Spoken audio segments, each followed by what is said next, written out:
AERO Nationals have been good. We've seen some good fresh breezes, windy enough to be exciting, fresh but not quite frightening, not quite enough to blow us away.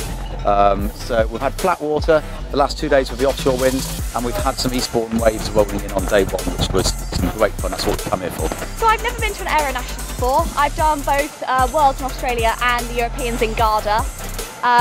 But it's a really nice venue and there's loads of boats, so it's really great racing. For the final race yesterday, everybody was kind of swapped positions. It was not kind of the normal fleet positions, and it was really nice. Yeah, the bigger fleet is great. That's why I sort of really sail the AERO, because it's such a challenge to fleet management. The start's always chaos, but it's great fun. Yeah, just really about sort of finding that first gain and getting off the start line, really.